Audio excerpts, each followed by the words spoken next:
Look around you. Our modern world is a spectacle of light and energy. From the highest satellite orbiting our planet to the deepest submarine exploring the ocean floor, we are a civilization powered by an invisible force. Think of the cities we have built, sprawling constellations of light that push back the darkness of the night sky. Each individual point of light represents a home, a hospital, a factory, or a street lamp. We often take this power for granted. We flip a switch and a room is flooded with light. We plug in a device and it hums to life. It is the lifeblood of our society. It powers the trains that carry us across continents and the data centers that store the collective knowledge of our species. Without it, the intricate machinery of our 21st century existence would simply grind to a halt, plunging us back into a much darker, quieter, and smaller existence. But have you ever stopped to ask a simple question? Where does all this power actually come from? We might picture rows of solar panels or giant wind turbines. These are the modern cathedrals of energy. Yet the fundamental principle that makes them work is almost universally misunderstood. The surprising truth is that nearly every watt of power that you use today originates from a single, profound discovery. Uncovered not in a giant modern laboratory, but in a small, cluttered basement in London nearly 200 years ago. The entire electrical world we have built rests upon a foundation laid by one man who was chasing the answer to a single, elegant question. To understand the importance of that question, we need to travel back in time. Let's go to the early 19th century.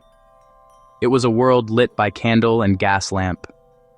In this era, electricity was little more than a curiosity, known mostly as a party trick or a subject of philosophical debate. They could store this strange energy in contraptions called Leyden jars, but they could not make it do any useful work. It was a force of nature that was fascinating, but untamed. Then came a breakthrough. In the year 1800, the Italian physicist Alessandro Volta created something revolutionary: the first battery. His voltaic pile could produce a steady, continuous flow of electricity. For the first time, electricity was not just a momentary spark. It was a current that could be controlled and studied. This new tool led to another pivotal discovery 2 decades later. In 1820, the Danish scientist Hans Christian Ørsted was giving a lecture. When he switched on an electric current from a battery, the needle of a magnetic compass sitting nearby suddenly twitched and moved. He had stumbled upon a deep and unexpected connection. An electric current, it turned out, could create a magnetic field. In France, André-Marie Ampère quickly developed a brilliant mathematical theory. He showed how parallel wires carrying currents could attract or repel each other, just like magnets. The work of Ørsted and Ampère established one half of a beautiful symmetry. But this immediately raised a tantalizing and profoundly important question. If electricity could create magnetism, could the reverse also be true? Could magnetism be used to create electricity? This was the great unsolved mystery of the age, yet no one could figure out how. Many tried and failed. They connected them to the most sensitive instruments they had, but nothing happened. The instruments remained stubbornly still. For a decade, the answer remained elusive. But one man was obsessed. In London, at the Royal Institution, Michael Faraday dedicated himself to the puzzle. He was a brilliant experimentalist, meticulous and patient. He thought in pictures, in invisible lines of force curving through space. For years, Faraday worked tirelessly in his laboratory. He filled countless notebooks with his ideas. Day after day, he set up his apparatus, only to see no result. The needle of his galvanometer refused to move. But Faraday was not discouraged. Every null result was information, pushing him closer. He was on the verge of an experiment that would change the world. It is August 29th, 1831. After nearly a decade of intermittent effort, Michael Faraday returns to his great obsession. He begins not with a bar magnet, but with a simple ring of soft iron. On one half of the ring, he carefully wraps a length of insulated copper wire, forming a coil. Let's call this coil A. Then, on the opposite half of the ring, he begins to wind a second, completely separate coil of wire. This is coil B. The two coils are not touching. They are linked only by the continuous circle of iron. He connected the ends of coil A to a battery switch. The ends of coil B he connected to his most sensitive galvanometer. The stage is now set.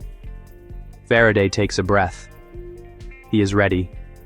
His gaze is fixed not on the ring, but on the galvanometer across the room. He closes the switch. The needle, motionless for so long, gives a sudden and definite kick. It moves. It swings to one side. And then, it settles back to its zero position. He is stunned. He has seen it. But why did it stop? The iron ring is still strongly magnetized, yet the galvanometer needle now reads 0. Puzzled, he decides to repeat the process. He disconnects the battery from coil A. The very instant he breaks the connection, the galvanometer needle gives another convulsive kick. But this time, it swings in the opposite direction. It is not the presence of the magnetic field that creates the current. It is the change, and only the change, that did the work. The trigger for the induced current was a changing magnetic field. Faraday's mind immediately began to race. If the principle was universal, then any change in a magnetic field, from any source, should work. He didn't just place the magnet near the coil. Instead, he plunged the magnet into the coil. As the magnet moved, the galvanometer needle kicked. He held the magnet still, and the current stopped. Then he pulled the magnet out. The needle kicked again.